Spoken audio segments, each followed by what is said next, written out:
Muy buenas tardes, queridos participantes. El día de hoy, en la especialización del Currículo Nacional en la Práctica Pedagógica de la Educación Básica, vamos a ver el segundo módulo denominado Desarrollo de Competencias, Enfoques Transversales y Orientaciones Pedagógicas.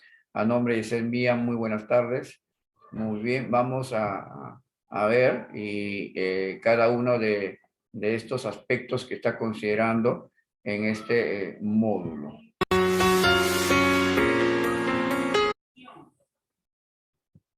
Perdón.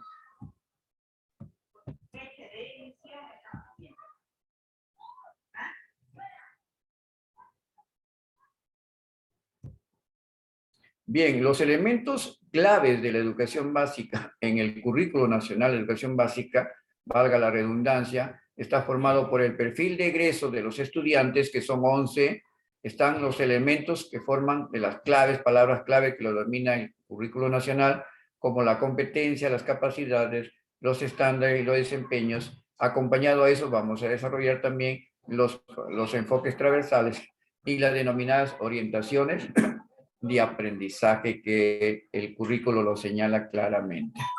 Dentro de estos vamos a ver, en primer lugar, los perfiles de egreso. Los perfiles de egreso del estudiante son 11 a saber, y que estos forman parte de alguna manera desde que el estudiante inicia las clases hasta que termina las clases. ¿Correcto? En el quinto de secundaria, mejor. Inicia en el de 0 a 2 años, 3, 4 y 5 años en inicial, lo que abarca primaria de primero al sexto grado y lo que abarca secundaria del primero al quinto grado.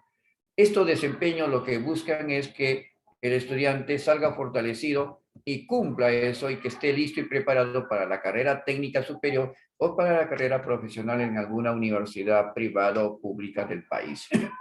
Estos 11 perfiles apuntan también a las áreas curriculares, indistintamente inicial, primario, secundario. Muy bien. De alguna manera, si bien es cierto, apuntan a las áreas curriculares, pero todas, de alguna manera, son también transversales. Vamos a ver cada una de ellas, ¿ya? En primer lugar, se conoce como una persona valiosa. ¿En qué área lo podemos encontrar? Está apuntando al área de personal social o al área de PCC en secundaria, ciencias sociales, pero de alguna manera el reconocer a la persona como algo valioso deben estar todas: religión, matemática, comunicación, todas. Nosotros queremos a nuestros estudiantes como personas valiosas, reconocer como seres humanos con inteligencia y que pueden lograr aprendizaje significativo. Se hace valiosa la persona, ¿correcto? Propicia la vida en democracia, también está para ciencias sociales, personal social, pero también apuntan a las demás áreas curriculares. Practica una vida activa y saludable. Generalmente apuntamos a educación física, también a ciencia y tecnología, porque ahí estudiamos el cuerpo humano, pero eso no quiere decir que solamente esas áreas son las propicias y por lo tanto el resto no nos interesa. O sea, no practican una vida saludable en las demás áreas. Mentira, en todas, sino que está apuntando con mayor énfasis en lo que es el área de educación física, por la misma formación, ejercicios, de competencia, etcétera, y también por la ciencia y tecnología, porque ahí conocemos alimentación sana, etcétera, conocemos los órganos, ¿no?, nuestros sistemas y aparatos, etcétera. Aprecia manifestaciones artístico-culturales y crea proyectos artísticos. Esto está apuntando al arte y cultura, ¿verdad? En primaria y secundaria hay arte y cultura, esta área muy importante, pero también las demás áreas de alguna manera tienen que preocuparse por la estética, por la imagen, por la forma como presentan sus trabajos, cómo es que los estudiantes se manifiestan ante lo que tenemos, ¿no? En historia, por ejemplo, la belleza de Machu Picchu, la belleza de Cuela, la belleza de Chavín de Huántar, de todos los restos arquitectónicos que nos dejaron los antiguos.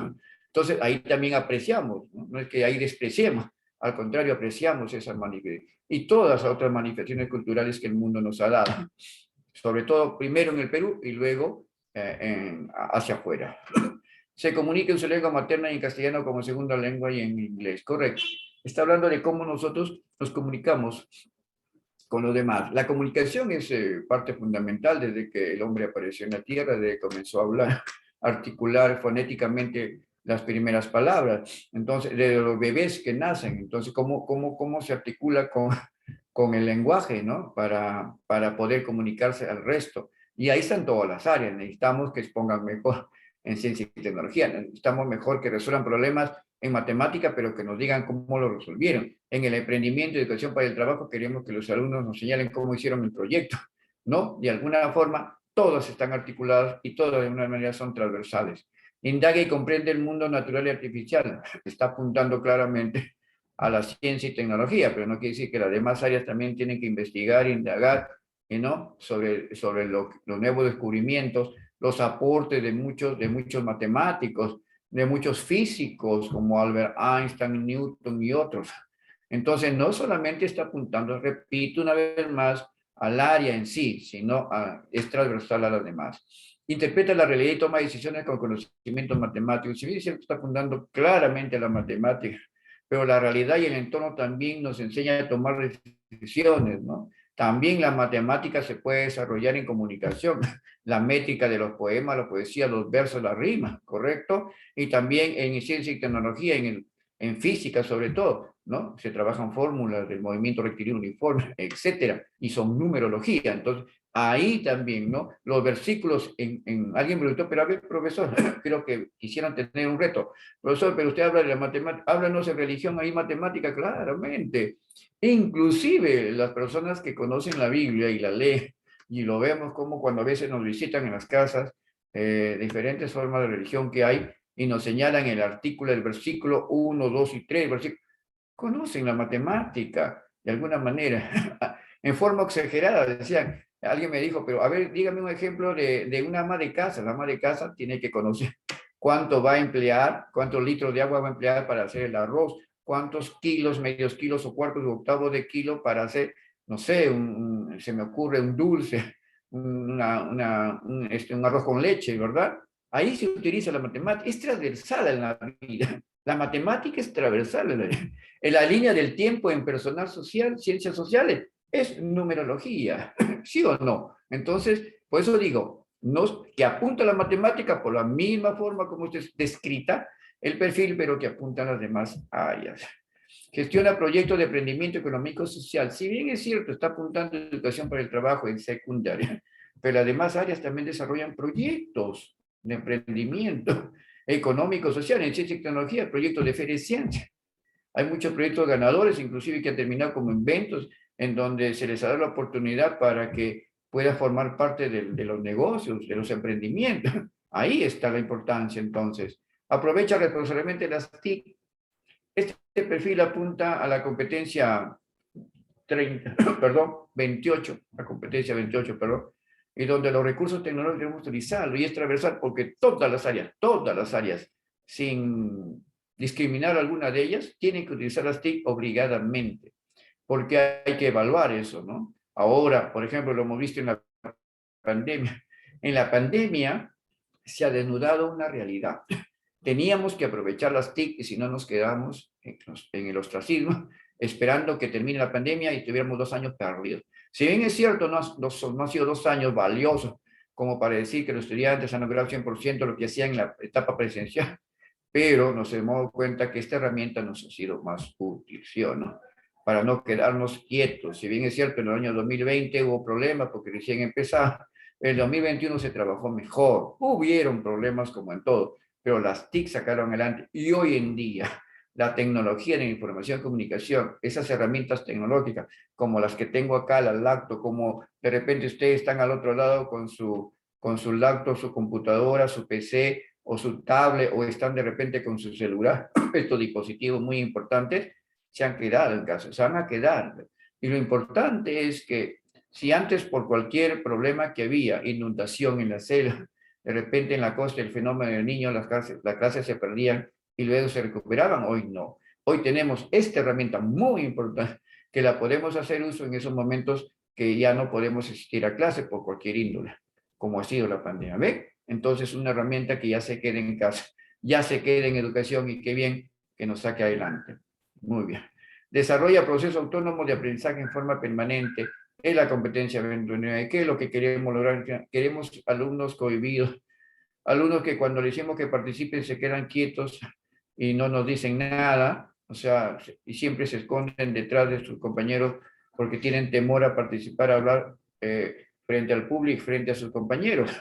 Es porque no desarrollan la autonomía de sus propios aprendizajes. Aquí hay estudiantes que se les tiene que decir qué hacer para que estudien, qué buscar para que estudien. Nosotros queremos que a través de la autonomía de los aprendizajes, el chico logre esa famosa frase, aprender a aprender. Que él pueda autoaprender por sí solo. Nosotros tenemos que darle las herramientas para que empiece, para que sea un chico autorreflexivo, autocrítico, y crítico también de los demás para que se fortalezca y ahí sea un verdadero aprendizaje significativo. Finalmente, el 11º perfil comprende y aprecia la dimensión espiritual y religiosa, está apuntando, si bien es cierto, al área de religión, pero apunta a las demás áreas, ¿sí? Porque la religión, quieras o no, están en todas las personas. De alguna manera, todos creemos en algo y en alguien.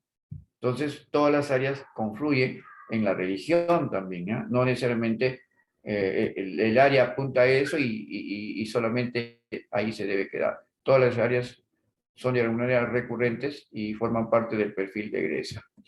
Muy bien.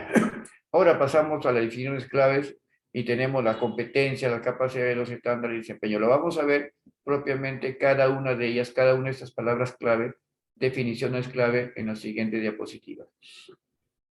En primer lugar, la competencia. ¿Cuándo se dice que un estudiante es competente? Cuando es capaz de combinar muchos recursos o habilidades. Esos recursos se llaman capacidades. Mientras más se relacionen unas con otras, el estudiante se vuelve más competente y le permite actuar con pertinencia y con sentido ético. Si eso es así, se dice que el alumno es competente. Comprende los conocimientos, habilidades, actitudes con P de querer hacer, etcétera, que forma parte también de la competencia porque son capacidades, son recursos, ¿no? Los niños competentes desarrollan sesiones y piden la opinión, son reflexivos porque de alguna manera están logrando también su autonomía que hablamos anteriormente, ¿no? El estudiante es capaz de analizar, de reflexionar y exponer su punto de vista, ese es punto de vista crítico, y así también se le permite que sea desarrolle una habilidad importante, la habilidad social de la empatía, ¿no? Se ponga en el lugar del otro y respete las opiniones de los demás. Sea asertivo, otra habilidad blanda importantísima, que diga lo que siente, ¿no? Y también la autonomía y también la autoestima, todas ellas confluyen en los niños competentes, ¿no? Porque son diversas habilidades. Muy bien, ¿cómo evaluar las competencias y capacidades? Vamos a ver las competencias. Evaluar competencias es evaluar desempeños. ¿Por qué? Porque la cadena empieza en la competencia, ¿correcto? Luego siguen las capacidades, que son los recursos que emplean las competencias, ¿correcto? Esta, de alguna manera, hay que estandarizarlo, hay que buscar los estándares para ver dónde lo ubicamos, ¿ya? Y luego bajamos al grado o sección que nos toca en el aula y son los desempeños. ¿Cuál es lo mínimo que une entre competencia, capacidad? Es lo último, el desempeño. Quiere decir que si yo como profesor logro desempeños satisfactorios en mi estudiante, en la cadena, como están relacionadas, que estoy resolviendo competencia. Es más, nos podemos dar cuenta con este ejemplo. Nosotros evaluamos desempeños en el aula, no competencia. Evaluamos desempeños, pero en la suma de estas competencias, de estos desempeños que dan la competencia, nosotros entregamos una libreta de nota, de calificaciones, literal o todavía cuantitativo, mejor dicho, numeral en secundaria en los últimos grados, pero entregamos una calificación. ¿Cómo la entregamos? Para darnos hacia aquí, al sistema que nos ayuda al apoyo de la gestión educativa. ¿Cómo? Lo entregamos a través de una libreta de notas y eso lo entregamos como competencia. En la libreta no notamos los resultados del desempeño, sino competencia. Pero en el aula nosotros desarrollamos los desempeños que apunte el propósito. ¿Correcto? Eso, ¿no? Muy bien, en forma gradual, por supuesto, del menor a mayor complejidad. Las capacidades. Creo que hemos estado repitiendo, porque la competencia necesita recursos. Entonces, ¿qué son las capacidades? Recursos, para que ayuden a que el estudiante desarrolle competencias. Estos recursos son diversos. Acá tenemos un círculo concéntrico, que es una técnica de presentación de un tema. Tenemos las actitudes, habilidades y conocimientos. Aquí podemos decir que están la competencia, por favor. Repito una vez más, lo dije en la primera exposición, tiene tres dimensiones importantísimas. Ahí está el saber ser, el saber conocer y el saber hacer, ¿no? El saber ser con la actitud, el saber conocer con el campo cognitivo y el saber hacer con el campo procedimental. Todos estos recursos los podemos ver en estos tres, ¿no? Las actitudes, las habilidades, los conocimientos. Y dentro de ellos, en habilidades, por ejemplo, las habilidades de los niños, para cuando cogen el lápiz en inicial motora, cuando desarrollan algunos conceptos, concepciones, definiciones cognitivas o resuelven algún problema matemático, sociales, cuando se conocen como personas, se valoran, etcétera, es la habilidad social. Ahí están las habilidades sociales de desarrollar la autonomía, la asertividad, la resiliencia, la empatía, solidaridad, y todas las habilidades sociales o también llamadas habilidades blandas. Dentro de los conocimientos, las teorías, la ley, las corrientes, los conceptos, los procedimientos, la definición, todo ello forma parte de los recursos, son capacidades. Y también, por el lado de la tercera dimensión, actitudes, el sentir, el comportamiento, el pensar, el sentimiento, todo aquello que de alguna manera tiene que ver también con el campo psicológico. Ahí tenemos las capacidades como recursos, son recursos, ¿no? ¿Cómo se da esta evaluación de las capacidades? ¿No? Se puede dar que cuando el estudiante señala una respuesta o un producto a través de una evidencia, demuestre ahí su conocimiento, ¿no? De la capacidad y habilidades que está manejando.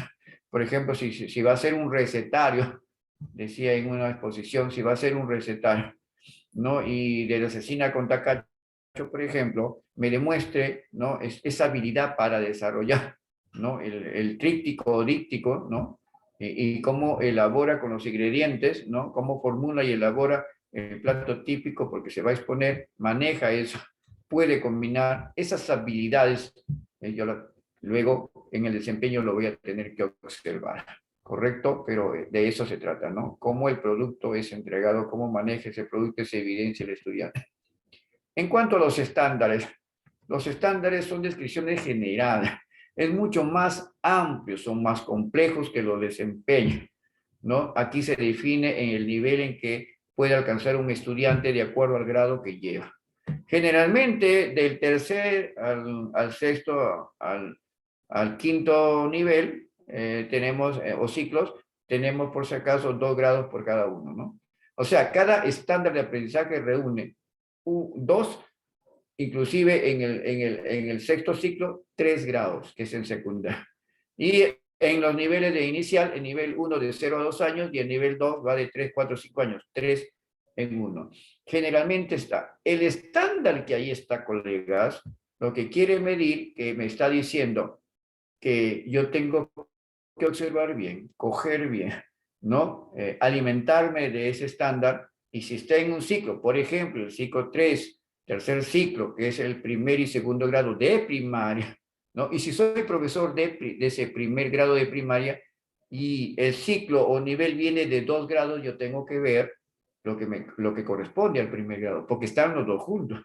Inclusive en el estándar está, usted va a alcanzar esto en el primer grado de primaria y esto en el segundo grado de secundaria. Usted tiene que fijar su vida, diferenciarlo eso para luego enriquecerse de eso y hacer su planificación ya sea de experiencia de aprendizaje o actividad de aprendizaje. Entonces, en ese sentido, entonces el estándar te mide por nivel o ciclo y el desempeño por grado, repito, el estándar lo que hace medir es el ciclo o nivel, ¿no? El estándar que hay en el tercer ciclo, el estándar que hay en el cuarto ciclo, el estándar que hay en el quinto ciclo. el sexto, séptimo ciclo, el primero nivel, segundo. Eso nos está diciendo, ahí está estandarizado, pero es por ciclo el estándar. Y quiero evaluar por grado, y eso se evalúa en forma de desempeño, ¿sí? El desempeño. Esta diferencia es importante. ¿Qué proporciona un estándar de aprendizaje? Una información de primera mano para retroalimentar, porque ahí no se está pidiendo a lo que se quiere lograr. Un ejemplito. En el estándar del tercer ciclo, primer grado, en matemática, primer grado de primaria, por ejemplo, que los niños son capaces de resolver en la primera competencia, resolución de problemas de cantidad, sean capaces de resolver problemas de 0 a 20, por ejemplo. Ese es el estándar.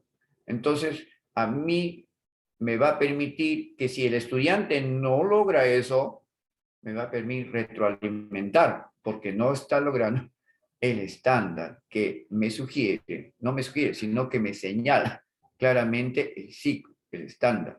Entonces, el 0 a 20, ¿no? Que en segundo grado de 2, 3 cifras, que en el 4 cifras, va aumentando, o sea, va de menor a mayor complejidad. Eso me va a permitir decir, ah, ya, esto es lo que tienen que lograr todos. Si todos los estudiantes lograron eso, puede, y si en el año escolar todavía falta tiempo, pues pueden lograr más de ello, pues no te vas a quedar de 0 a 20 nada más. Pero la importancia radica en que todos. No estoy hablando que solamente ya lograron 5 de 20 estudiantes, ya pues, ya dije que logré. No, no ha logrado nada usted, ha logrado la cuarta parte de 20.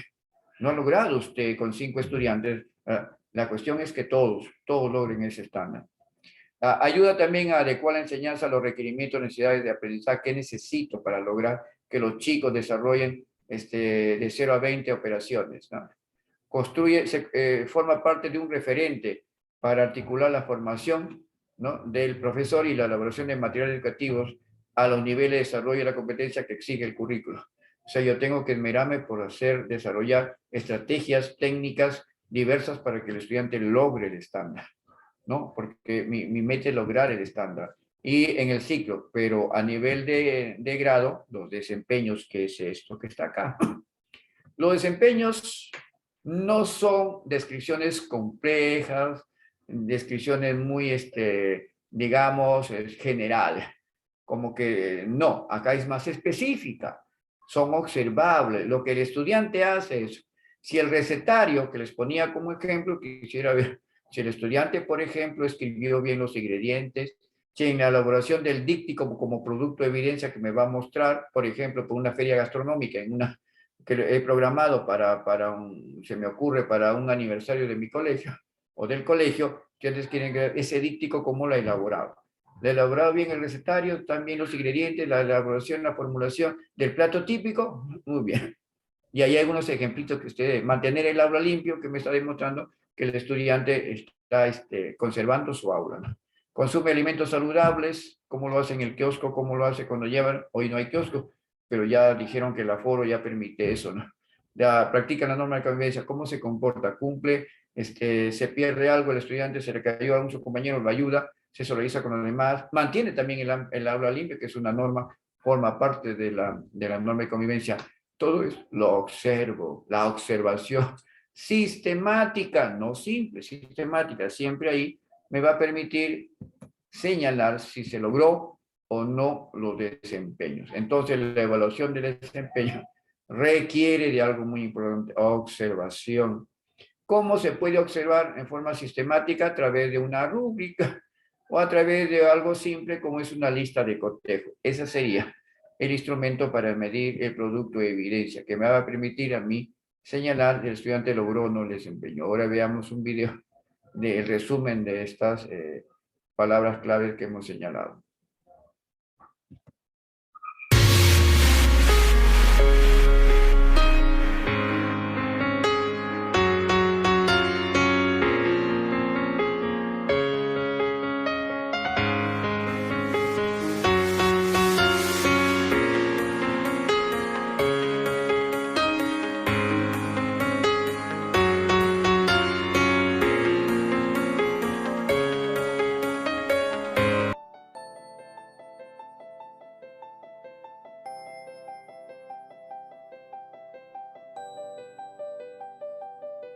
Maritza, una estudiante de sexto grado de primaria, ha recibido el encargo de coordinar un grupo de trabajo para desarrollar un proyecto relacionado a la calidad del agua, un problema muy agudo en el vecindario. Pero uno de sus compañeros está todo el tiempo tratando de imponer sus ideas a los demás e interrumpe a Maritza constantemente. Entonces, la niña le dice que sus ideas son muy buenas, pero que van a levantar la mano antes de hablar, que quien ya opinó no puede hacerlo otra vez hasta que los demás también lo hagan, y que para aceptar una propuesta el grupo debe votar. Pregunta a los demás si están de acuerdo o tienen una idea mejor, pero todos asienten y se adopta el acuerdo. Luego, plantea que como el agua es un tema que concierne a todos, sería bueno recoger opiniones de los vecinos para poder discutir los distintos puntos de vista. El grupo está de acuerdo y, acto seguido, empiezan a planificar la actividad. El currículo nacional define la competencia como la facultad que tiene una persona de combinar un conjunto de capacidades a fin de lograr un propósito específico en una situación determinada, actuando de manera pertinente y con sentido ético. De acuerdo con esta definición, ¿habrá todo Maritza de forma competente en esta situación? Si leemos la competencia denominada Convive y participa democráticamente, podemos comprobar fácilmente que Maritza ha demostrado competencia en el manejo de la situación que se le presentó, porque ha combinado de manera muy pertinente varias de las capacidades que la integran para lograr su objetivo, organizar al grupo para desarrollar un proyecto conjunto. En primer lugar, ella ha manejado el conflicto que se le presentó de manera constructiva, actuando con empatía y asertividad ante el compañero que no dejaba participar a los demás. En segundo lugar, ha liderado la construcción consensual de una norma que recoge el sentir del grupo y previene el desorden que amenazaba la reunión. Para lograr lo anterior, en tercer lugar, ha interactuado con todas las personas del grupo, demostrando respeto a todos. En cuarto lugar, ha valorado el tema de la investigación y ha llevado a sus compañeros y compañeras a la necesidad de deliberar sobre el agua como un asunto de carácter público. Estas 4 capacidades forman parte de la competencia sobre convivencia y participación democrática, pero solo su combinación oportuna y pertinente le ha permitido a Maritza actuar competentemente en una situación difícil para lograr su propósito. Detrás de la respuesta de Maritza a la situación descrita, podemos reconocer diversas capacidades puestas en juego. Ella ha evaluado bien las circunstancias, así como sus posibilidades de respuesta, antes de elegir la opción que tomó. Lo agrede, lo amenaza, lo denuncia, lo regula, lo hace bilateralmente, involucra al grupo. Asimismo, ha ejecutado con delicadeza y asertividad la opción que eligió de manera que funcione sin causar asperezas con su compañero. Tus ideas son muy buenas, le dijo, pero ¿qué tal si nos ordenamos para hablar? Actuar de manera competente supone justamente comprender la situación que se debe afrontar, evaluar las posibilidades que se tiene para resolverla, analizar las combinaciones más pertinentes para luego tomar decisiones y poner en acción la opción elegida. Demostrar competencia supone también saber combinar determinadas características personales con habilidades socioemocionales que hagan más eficaz su interacción con otros.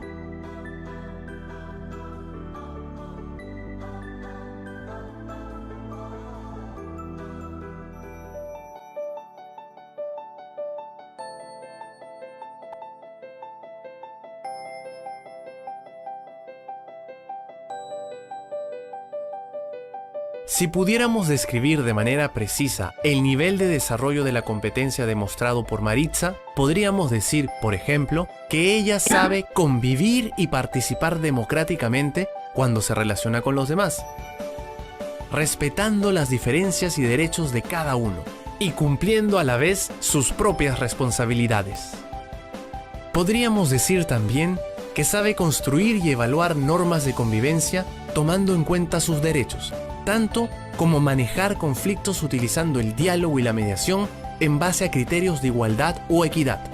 Diríamos, asimismo, que sabe deliberar sobre asuntos de interés público con argumentos y tomando en cuenta la opinión de los demás. A las descripciones precisas que hemos hecho de la actuación de Maritza en la situación que vivió, les llamaremos estándares de aprendizaje. En efecto, los estándares de aprendizaje describen el nivel de desarrollo de una competencia determinada. En el Currículo Nacional de la Educación Básica, cada competencia tiene 8 estándares en progresión descritos por niveles. Por eso, son descripciones que aumentan en complejidad según se va avanzando en la escolaridad. Conforme va pasando el tiempo, se supone que Maritza seguirá aprendiendo y, por lo tanto, desarrollará cada vez más la competencia convive y participa democráticamente. Estas descripciones definen el nivel que se espera puedan alcanzar todos los estudiantes al finalizar cada ciclo de la educación básica. El que hemos mencionado a manera de ejemplo corresponde al nivel 5 de la competencia convive y participa democráticamente. Si el profesor de Maritza conoce los estándares de esa competencia, sabrá entonces cómo evaluarla.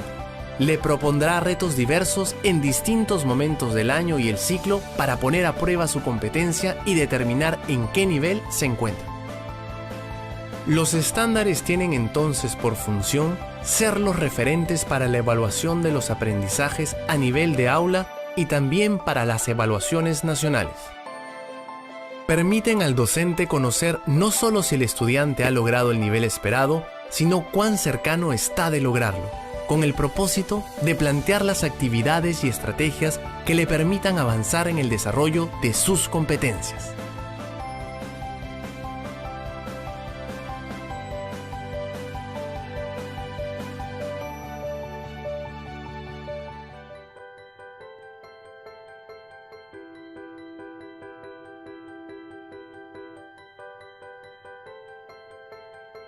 Hemos dicho que Maritza ha combinado 4 para el logro de un propósito específico.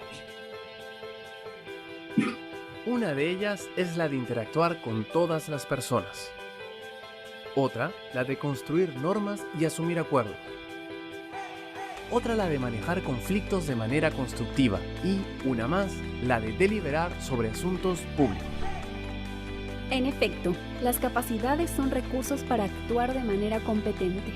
Estos recursos son de diversa naturaleza, conocimientos, habilidades y actitudes que las personas pueden emplear para afrontar eficazmente una situación determinada. Aprender a interactuar, por ejemplo, nos sitúa en el terreno de las habilidades sociales, pero además demanda conocer los derechos de las personas. Aprender a manejar conflictos de forma constructiva, por ejemplo, también exige el desarrollo de habilidades sociales como la asertividad y la empatía, tanto como las estrategias para afrontarlos. Maritza también ha puesto en juego determinadas actitudes en esa situación. Habían varias actitudes posibles como reacción a la interferencia de su compañero: desaprobación, resentimiento, indignación, indiferencia, sumisión, pero finalmente eligió confrontarlo con amabilidad y firmeza. Las actitudes son disposiciones subjetivas para actuar de una cierta manera, a favor o en contra de una situación específica. En este caso, Maritza eligió la actitud más apropiada para recuperar el control de la situación sin agudizar el conflicto, respaldándose además en el consenso del grupo.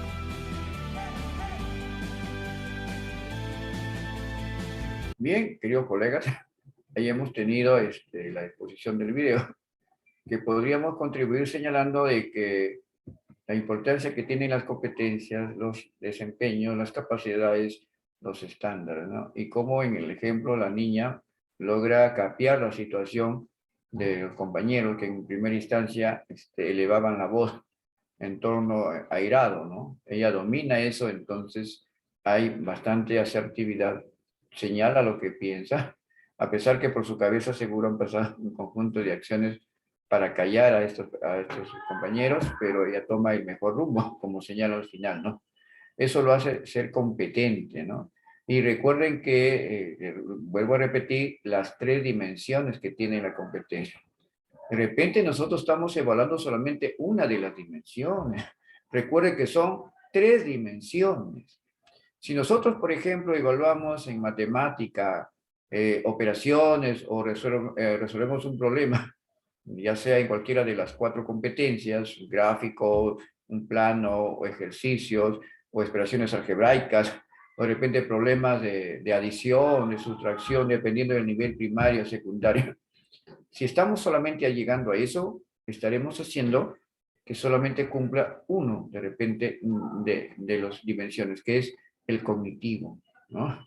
Pero si además de ello nosotros le pedimos que nos señale cómo lo hizo, cómo lo realizó, ¿no? Nos señala claramente a lo que llegó a los resultados, estaremos haciendo que el estudiante también desarrolle la segunda dimensión, que es el saber hacer procedimental.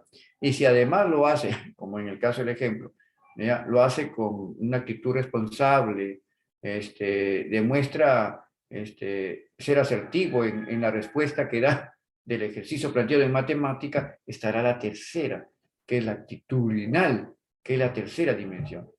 Eso, queridos colegas, debemos evaluar permanentemente, ya sea una rúbrica. Yo recomiendo la rúbrica, claro, en inicial y en primer lugar primaria, de repente a la lista de cotejo, pero es muy simple. Solamente nos permite señalar si lo hizo o no lo hizo, pero no nos señala cómo lo hizo, no nos indica como que los resultados más es un check, lo hizo, un check, no lo hizo.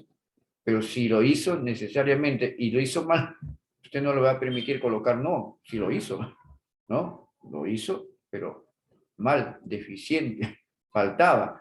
Entonces, por eso yo le recomiendo utilizar mejor la rúbrica, ya que ahí hay criterios de evaluación. Te permite situar al estudiante en cada uno de los niveles de inicio de progreso o de satisfactorio, ¿no? Te permite eso, ¿sí? Entonces, yo les podría recomendar de que si vas a evaluar los desempeños, hazlo con un buen instrumento, ¿no? La técnica sigue siendo la misma. La técnica es la observación sistemática. Allí no va a variar, ¿no? Si quieres utilizar. Otros utilizan también al portafolio como evaluación de las evidencias o productos que entregan los estudiantes. Muy bien. Pero recuerden que el portafolio lo tienes que evaluar. ¿Con qué? Con una rúbrica también de los trabajos que los chicos han desarrollado, si están ordenados o no, como etcétera, ¿no? Ahora veamos los enfoques transversales. ¿Qué se entiende por enfoques transversales? Es lo que nos permite desarrollar actitudes. Justamente las dimensiones, una de las dimensiones de la competencia es la actitud, ¿no? Las actitudes, que nos permite ver aquí un conjunto de aspectos a tomar en cuenta y que se ha creído conveniente hacerlo en 7 enfoques transversales. Dentro de ellos están los valores y actitudes. La actitud es el valor mismo, pero hecho realidad. O sea, es la acción del valor. El valor es algo intrínseco, pues el valor tiene 2 partes importantes. Una cuestión intrínseca, interna. Todos somos honrados, todos somos honestos, todos somos solidarios, todos somos cooperativos, etc.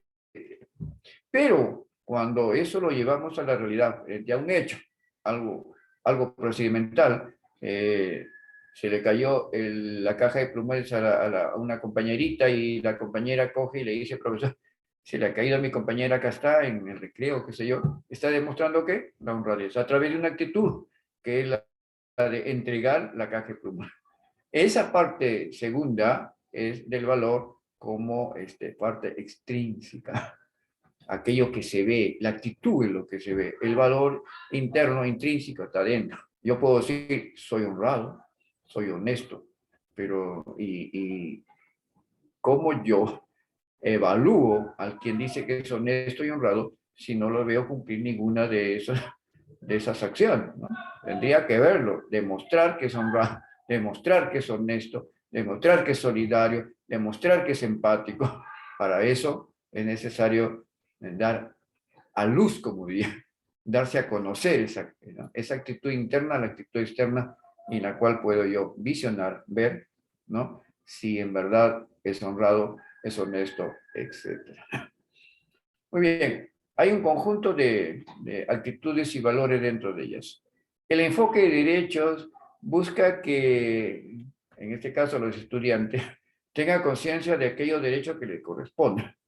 sea, el niño, por ejemplo, tiene derechos. La ONU ya planteó sus 10 derechos y están ahí. El derecho de la persona, ¿sí? El derecho a tener un nombre propio, tener una religión, tener derecho a la alimentación, tener derecho al vestido, a una casa propia, o sea, un techo proporcionado por el padre, en todo caso, quien esté a cargo. Esos son derechos inalienables, universales. Muy bien, de ese tipo, en las aulas también tenemos derechos, ¿no? Que tenemos derecho a la enseñanza, tenemos derecho a ser bien tratados, tenemos derecho al respeto a nuestra intimidad, tenemos derecho a que se nos cuide, sobre todo en pandemia, siempre estén pendientes de nosotros.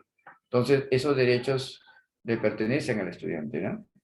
La libertad y responsabilidad es un valor importante, una actitud importante que se puede traducir. Es tanto para el profesor y el estudiante, por si acaso. Hay la libertad para señalar lo que uno piensa, porque eso lo puede articular el lenguaje y el pensamiento, como decía, ¿no? Pero también hay que ser responsable de lo que se dice.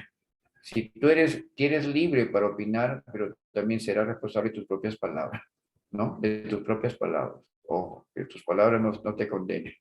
Diálogo y concertación. Se establece eso en la interactuación entre compañeros o profesor-estudiante. Este vínculo no se debe perder, ¿no? Alumno-profesor, profesor-alumno, alumno-alumno, ¿no? Y indistintamente. Eso se tiene que hacer y eso se ve cuando se trabaja en grupo, ¿no? En equipo, ya sea colaborativamente o cooperativamente. El segundo enfoque es el enfoque a la atención a la diversidad, el enfoque inclusivo. Nosotros tenemos que respetar las diferencias. Somos pluricultural a nivel de Perú y hay muchas diferencias que nos unen. Estamos los que vivimos en la costa, los que vivimos en la sierra y la selva, pero nosotros debemos respetar. ¿Por qué tenemos que hacer una discriminación con la persona que viene de la sierra y está en el aula y nosotros como costeñitos que nos decimos, o como aquellos que dicen por la piel, blanquitos, y aquellos que son morenitos o vienen con su chapita de la sierra, la tenemos que discriminar? O también en la selva, la forma como habla, cómo se viste, ¿no? Sus atuendos, sus costumbres. No podemos desdeñar, ¿no? Ese respeto se tiene que mantener y eso ocasiona mucho daño, sobre todo en una institución educativa que se vea marcadamente separado entre lo que son costa, sierra y selva. Sería trágico, eso no. Muy bien. Equidad en la enseñanza. El estudiante A, B y C, los 30 o 40 estudiantes tienen el mismo derecho, hablando de derechos, a la enseñanza del profesor, que sea equitativo para todos, pero igual, porque a un grupito se le tiene que privilegiar y a otro no. Entonces ahí se activan valores importantes. La equidad misma es un valor, ¿no? El respeto, la responsabilidad, todo eso tenemos que ver, ¿no? La democracia en la equidad, la confianza en la persona. Hay que confiar en la persona, hay que crear confianza primero. Yo tengo que crear confianza en los demás para que confíen en mí. Si yo no creo confianza en mí mismo, no van a saber el resto si confiar en mí o no, porque está claro de que yo no creo confianza. O sea, esta persona no le puedo decir esto porque no confío en ella, no me ha demostrado confianza, ¿correcto? A eso se refiere. Eh, Respeto a la identidad cultural, el enfoque intercultural claramente señalado, ¿no? El respeto a la identidad cultural, ya hemos dicho, somos un país ¿no? Multilingüista y culturalmente de muchas, han pasado por nosotros diversas expresiones desde los antepasados, nuestros antepasados indígenas, y luego la colonia, y luego viene nosotros ya en la época moderna. Entonces, toda esa identidad cultural en las diferentes zonas del país, costa, sierra y selva, nos hace tener hay que respetar esa identidad. Tenemos la identidad de pertenecer a una cultura andina propia de nuestro país, que fue invadida por un agresor externo, como fue España, pero en el sincretismo de estas dos formas de identidad cultural, nos respetamos, ¿no? Tenemos que tener ese respeto, ¿no? Tanto por el que viene fuera de mi realidad como el que yo me vaya a otra realidad. ¿no? Debemos respetarnos eso, ¿no? Su folclore, sus recursos, cómo baila, cómo se viste, sus danzas, hay que respetar los platos típicos. Eso nos identifica, ¿no? De alguna manera nos dice, este es de tal lugar, ¿no? En los colegios también buscamos nuestra propia identidad institucional, ¿no? Este es el colegio tal. Nos conocemos por eso, por lo que hacemos, por lo que hemos hecho y por lo que la ciudad y la comunidad nos reconoce. Justicia, para encontrar justicia es equidad. Debemos tratar a todos por igual, ¿no? Y aquel que comete un delito, ¿no? Hay que sancionar. Aquel que comete una falta debe disculparse con los demás. Debe asumir su responsabilidad. Y cuando se actúa con justicia para todos. No a uno favoreciendo ni a otro, ¿no? Hay que demostrar imparcialidad. O sea, no parcializarse con ninguno de las partes en conflicto. Eso dice mucho entonces. Esto corresponde ya a la igualdad, al enfoque de igualdad de género. Se busca la igualdad y dignidad de las personas, no se le discrimine por el sexo, ¿no? Y creo que eso ya se ha hablado en demasía. Hay comunidades que, como la comunidad LGTBI, no podemos decir de repente mucho no estar de acuerdo, pero hay que respetarlo. Hay que respetarlo porque todos somos personas y merecemos un trato digno, ¿no? Y respetuoso. Eso también se demuestra con la justicia, todos por igual. Y la empatía, ponernos en el lugar del otro. ¿Cómo se sentirá la otra persona si lo discrimina por su diferencia sexual y diversidad sexual, qué sé yo? Esto nos mantiene todavía la sociedad enfrentada. En muchos países ya todo eso se liberó. Muy bien. Ahora hablamos el enfoque ambiental.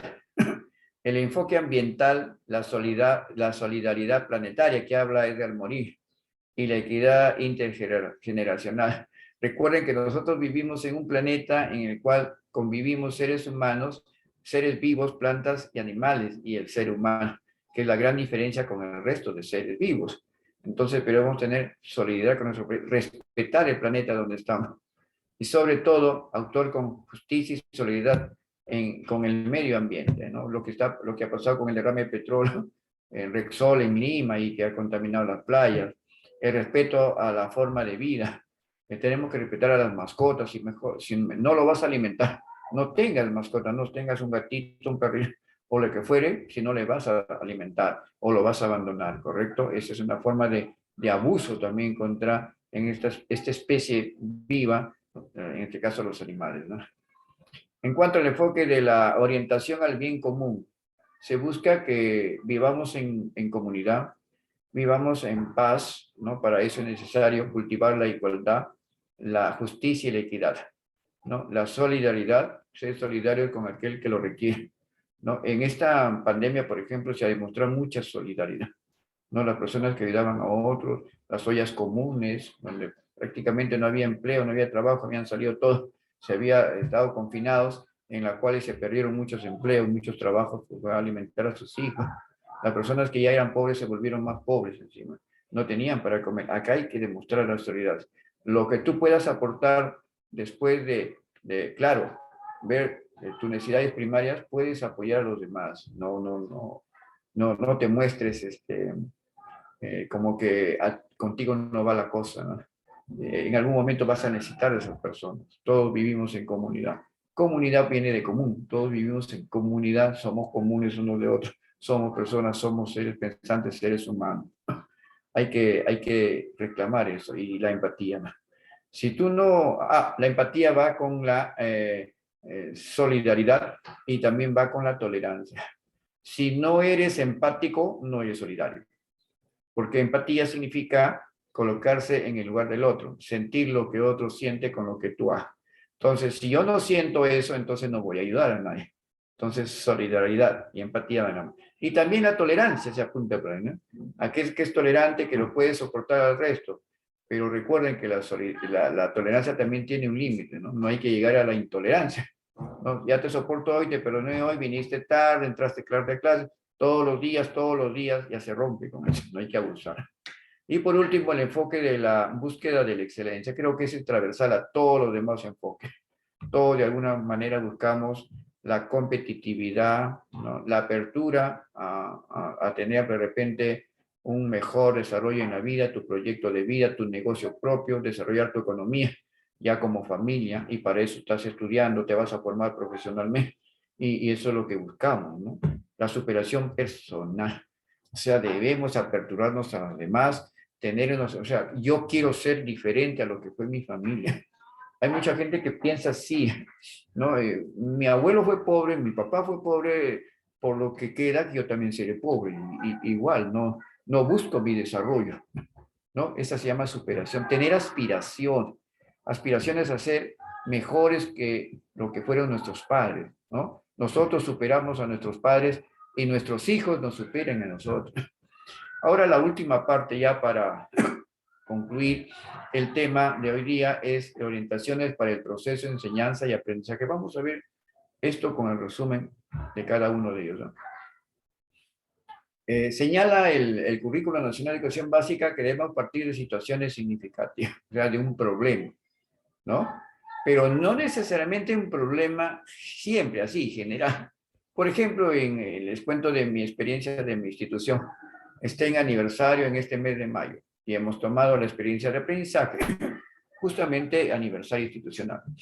Y algunos colegas decían, pero en una situación significativa hay que redactar y hay que ver la parte problemática en la interrogación. No, sí, no hay problema en el aniversario.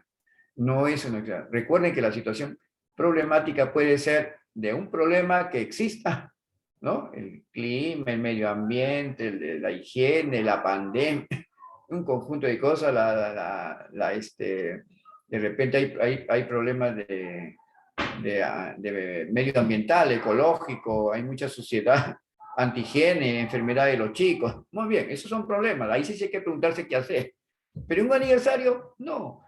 Pero forma parte de una situación significativa, sí, porque es una situación que se da en esta institución, como lo puede ser la Semana Santa, como lo puede ser la Navidad o el 28 de julio, el mes de la patria, ¿no? Ahí no hay que plantear interrogantes, sino hay que ver actividades, acciones. Esas acciones son los retos que el estudiante debe cumplir, ¿correcto? Eso hay que precisarlo bien clarito. El segundo, generar interés y disposición como condición para el aprendizaje. Si el estudiante no está interesado es porque no se va a motivar, y si no hay motivación, no hay condiciones para aprender, así de simplito. El aprender haciendo, todo lo que se hace no se olvida, queda grabado. Todo lo que coges haciendo algo, no lo vas a olvidar, me decía mi maestro en la universidad. Todo aquello que toques, haces, manipulas, no lo olvidas. Por lo tanto, no solamente es teoría, sino también el aprender haciendo, la práctica en laboratorio, en la cosa. Si tienen que utilizar el metro, no puedes ponerlo ahí un video de cómo se mide. Que los chicos vayan a medir, ahí tienen, pues, no sé, en el aula, la pizarra acrílica, el tamaño de las ventanas, su carpeta, su libro, su cuaderno, igual de pesos, en vivo. ¿Por qué no hacerlo eso? Porque lo que el alumno haga es bien difícil que lo olvide. Es mucho, ¿no? El nivel es mucho más alto aquello que toca, que hace, con aquello que solamente escucha o que ve, ¿correcto? El audiovisual no es suficiente para aquello que hace. El hacer es superior. Muy bien. El cuarta orientación para desarrollar una sesión de aprendizaje. Estos están en la sesión de aprendizaje y en las unidades, ¿eh? Usted esto lo puede ver de dos formas. Uno lo puede ver internamente, o sea, explícitamente, está ahí, está clarito, dice eso. Y la segunda es implícitamente. Implícitamente quiere decir que uno está sobreentendido que ahí señala esa orientación. Y en el explícito es que está explicadito, o sea, está la letra.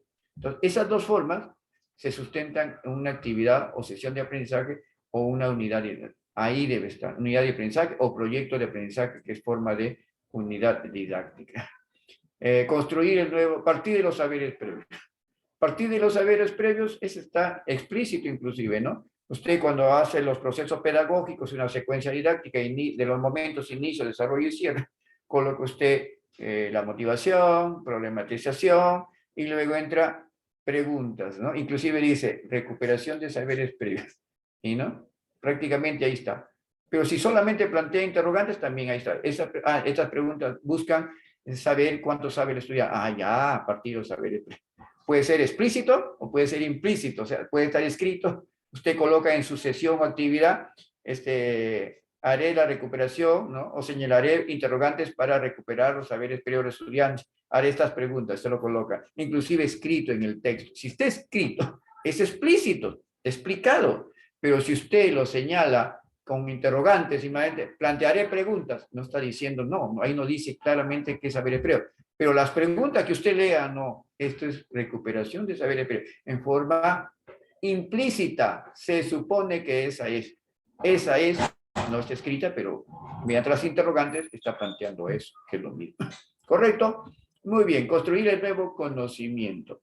Una vez que también es parte de la teoría cognitivista, cuando uno ya conoce cuánto sabe el estudiante, le cree el conflicto cognitivo, que también viene más adelante, inmediatamente imparto las estrategias para el nuevo conocimiento. ¿Por qué? Porque ya sabe cuánto sabe, qué es lo que necesita, ¿verdad? ¿Por qué es necesario recuperar los saberes previos? Para saber cuánto sabe y qué conocimiento nuevo le voy a dar. Entonces, y construir el nuevo conocimiento va de lo menos complejo a lo más complejo. Ojo, no puede ser, y eso lo dice la orientación 8, que tú vayas directamente a hacerlo complejo, o sea, tan difícil que el estudiante no lo entienda. Y eso sabe por qué va a pasar cuando usted no hace preguntas, no hace recuperación de saberes previos, usted llega de plano a la clase porque usted no sabe cuánto sabe, ¿no? Y de repente la pregunta es tan sencilla que el estudiante no le muestra interés, o la respuesta es tan compleja que el estudiante tampoco lo entiende. Muy bien. Aprender del error, el error constructivo. Los errores nos ayudan. Que el error sirva para mejorar los aprendizajes del estudiante. A partir del error yo voy a aprender. Como algo que alguna vez dijo, del caos nace la luz. Del caos, ¿sí? Como error nace la luz. Porque de alguna manera eso nos va a ayudar a nosotros a mejorar nuestros aprendizajes, ¿no? En este caso, los aprendizajes de los estudiantes, ¿no? A eso me refiero. Muy bien. Luego, generar el conflicto cognitivo. Muy bien, junto con los saberes previos se genera el conflicto cognitivo. Muy importante entonces para poder señalar con interrogantes cómo desequilibro a mi estudiante. Dice Jean Piaget que cuando el estudiante asimila y conocimiento nuevo, necesariamente lo hace a partir de el error, el conflicto cognitivo, que yo planteo preguntas para saber qué es aquello que le falta saber.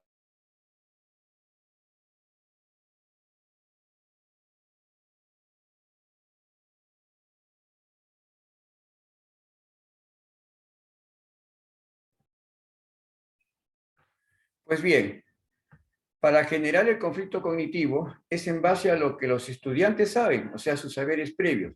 E inmediatamente yo tengo que desequilibrar. Un ejemplo, si llevo a un niño de primer grado y primaria, le digo, ¿de qué color son las plantas? Me van a decir en alta voz, porque los chicos, todos al unísono dicen, de color verde, profesor o profesora, dependiendo de quién está docente. En ese momento es a la pregunta de saber cuánto sabe mi estudiante. Ahora, yo le tengo que, frente a aquello que conoce, para darle el nuevo conocimiento, yo tengo que crear un conflicto. Y yo les puedo decir como otra pregunta, ¿ustedes creen que solamente existen plantas con hojas verdes? ¿Acaso no hay otras plantas que tengan otros colores? Los estudiantes, ¿cómo quedan? Desequilibrados. Porque dice, el profesor, yo conozco plantas de color verde, porque por mi casa todas las plantas son de color verde. Ahora la profesora o profesor me dice que hay plantas que también pueden ser de otros colores. Ojo, en ese momento que se produce el desequilibrio y con otras preguntas, yo estoy contribuyendo a desequilibrar que lo que conoce no es único, que también hay otros conocimientos nuevos. Ese es el momento que yo aprovecho para darle el nuevo conocimiento. Ahí tiene un ejemplo pequeñito. La octava orientación, mediar el progreso del estudiante de un nivel de aprendizaje a otro superior. Como le decía en la parte de construir el nuevo conocimiento. El aprendizaje no se da totalmente o sea, partiendo inmediatamente al conocimiento de ciertos conceptos, concepciones, ideas, etcétera, que se tenga. Yo no le voy a ir directamente a decir qué cosa es la célula, ¿no? O qué es la célula, o que me digan qué es la célula. supongamos en el nivel primario, en los primeros grados, tercero o cuarto grado, ¿no? Desconocen totalmente, no tienen ni saberes previos, ¿no? O cuando están en quinto grado que ya pueden conocer algo, ¿no? Directamente no. Yo tengo que mediar primeramente, ¿no? Con los seres vivos, que conozcan un ser vivo en totalidad, y luego señalar, ¿no? Algunos otros seres vivos, y luego preguntar, ¿y de dónde salen los seres vivos? ¿Cómo se forman los seres vivos? Entonces, mediar el progreso del estudiante de un nivel de aprendizaje menor a otro superior es comenzar, y luego iremos auscultando más aprendizaje, más, el estudiante va acumulando más aprendizaje, de tal manera que en un momento va a conocer qué es la célula, definición de célula, clase de célula, forma de célula, cómo se organizan, cómo se forman los órganos, cómo se vuelven los aparatos, los sistemas, el individuo en general. ¿Se dan cuenta? Entonces, de menor a mayor. Igual en la lectura, tendría que comenzar en los primeros grados con una lectura pequeñita, en inicial con imágenes, en el primer grado de primaria, de repente con una lectura pequeñita, escrita, amplia, de 2, 3 renglones, aún voy aumentando, y cuando ya están en secundaria, por ejemplo, ya hacen revisión literaria, inclusive literatura universal y compleja. ¿Se dan cuenta? De un nivel inferior, un nivel superior, se va complejizando. Muy bien, promover el trabajo cooperativo. ¿Por qué es importante? Alguien me dijo, profesor, ¿y el trabajo colaborativo? Bueno, el trabajo cooperativo lo que se busca es que todos de alguna manera contribuyan con lo que más saben. Mientras que el trabajo colaborativo es aquello como, ¿cuánto puedes dar tú? ¿Cuánto puedes dar tú? ¿Con qué puedes colaborar tú para presentar el trabajo requerido por un profesor o profesora? Mientras el otro, hay un requisito indispensable en el trabajo cooperativo, es que sea interdependiente, o sea, hay una interdependencia, todos dependen de todo. El término cooperativo viene de cooperativa. En la cooperativa, recuerden ustedes, queridos colegas, hay socios, y los socios, todos ponen una parte, su contribución, de acuerdo a eso, lo que colocan, todos se benefician, y si hay menos, todos se perjudican. Entonces hay una independencia entre uno y otro. Eso no existe en el trabajo colaborativo. El trabajo colaborativo es lo que puede dar, lo que humanamente podría dar, lo que puede dar, lo poco que conoce dar. No es exigir, ¿correcto? Por eso es mucho mejor promover el trabajo cooperativo. Ahora, que en los grupos colaboren es otra cosa, no confundir, ¿ya? 10. El último, promover el pensamiento complejo. Lo que queremos nosotros es que el estudiante se quede en un conocimiento que se le ha dado, sino que vaya más allá, a un metaaprendizaje, ¿no? Eso se puede lograr cuando el estudiante ya pueda reflexionar críticamente, haya desarrollado la autonomía propia, pueda hacer su propio autoaprendizaje, entonces sí él va a otros campos. El conocimiento o el pensamiento no debe quedarse en lo que el estudiante ve, observa, percibe, etc., sino que va más allá. Por eso es muy reconocido su trabajo acá, Edgar Morin, ¿no? Edgar Morin, otros dicen Edgar Morin, el francés. Él señala, en los 7 saberes, él señala que inclusive, miren, habla, ya les he dicho, la solidaridad interplanetaria, ¿no? Él ya está yendo en otro mundo. Algunos lo llamaban loco porque está, ¿no? Pensando ya más allá de la Tierra, pues sí, pues, ¿no? Nosotros no vivimos solo en este universo, en este mundo, en este universo no somos el planeta Tierra el único con seres vivos y dentro de ellos el ser humano. Debe haber otros seres en el espacio, ¿no? Entonces, promover el pensamiento complejo es ir más allá de lo que el estudiante, de aquello que se le da, más allá de lo que necesariamente nosotros estaríamos contentos. Nunca hay que estar contento con lo que uno sabe. Siempre hay que querer saber más. De ahí que Sócrates, su pensamiento, su frase célebre, solo sé que nada sé. Mientras más sé, siento que desconozco más. Siempre el ser humano tiende siempre a conocer aún más, ¿sí? Y siempre le falta, es un ser insatisfecho de conocimiento. Y ahorita que vivimos en una sociedad del conocimiento, pues el conocimiento ahorita nos parece muy chiquito. Bueno, ahí tenía un resumen de lo que es cada uno de los que les va a servir a ustedes. Esto voy a transmitirle a Isel Mía para que les entregue de lo que estaba señalando en cada uno de las orientaciones de aprendizaje. Bueno, y terminaré con algunas orientaciones para la tutoría que está en el currículo. Con esto termino porque ya En el tercer módulo ya vamos a ver experiencias de aprendizaje, como les dije, netamente, netamente taller. Cómo elaborar una situación significativa, cómo hacer un planificador, experiencia de aprendizaje, la actividad, etcétera, ¿no? Con ustedes en vivo. Orientaciones para la tutoría. ¿Qué significa ser tutor? Es aquel que va a ayudar a otro, en este caso al estudiante. Se preocupa de manera afectiva, socioafectiva, sobre todo en esta parte de, ¿por qué es importante? Porque salimos de una pandemia. Y recuerden que los chicos necesitan un soporte socioemocional. El mismo 531, este decreto supremo, me parece que es, o resolución viceministerial del Ministerio de Educación señaló el soporte socioemocional. Qué interesante, porque luego de pasar 2 años en la pandemia, pues es posible de que estemos agotados, ansiosos, estresados, y eso va a perjudicar mucho el avance. No era posible entrar directamente a clase. ¿No? Hay muchas instituciones que han comenzado a hacer orientación, ¿no? Socioemocional a través de diversas estrategias, ¿no? Entonces, ese vínculo afectivo entre el profesor y el estudiante se establece para fortalecer las competencias que el estudiante tiene, no solamente en el campo afectivo, sino también cognitivo. Se dan en dos formas la tutoría, grupal e individual. Para orientar espacios más amplios, en donde los grupos se juntan para relacionarse, tomar conciencia de su proyecto de vida o problemas que le acontecen, el profesor inmediatamente puede hacer una tutoría grupal, o sea, en clase, en la sesión. Pero también frente a problemas individuales, personalizados, también el profesor tutor desarrolla el acompañamiento socioafectivo, ¿no? De forma individual y se convierte en una escucha activa entre lo que el estudiante le acontece y con las recomendaciones, el asesoramiento y el apoyo tutorial del profesor. Finalmente, la evaluación formativa. Aunque esto va a formar parte del cuarto o quinto módulo, me adelanto, ¿no? Como forma parte del currículo nacional y hemos analizado todo, es importantísimo señalar que la evaluación formativa es un proceso permanente de reflexión y comunicación. Se dice que es formativo porque busca la integralidad, el continuo en los avances y dificultades que tengan los estudiantes en ese proceso llamado enseñanza-aprendizaje. O sea, el profesor se preocupa desde que inicia las clases hasta que avanza el año y termina el año escolar, o termina el periodo, ya sea bimestre o trimestre, se preocupa. En cada una de las experiencias de aprendizaje se está preocupando, ¿no? Retroalimentando, inmediatamente identificando, evaluando, y eso es su preocupación.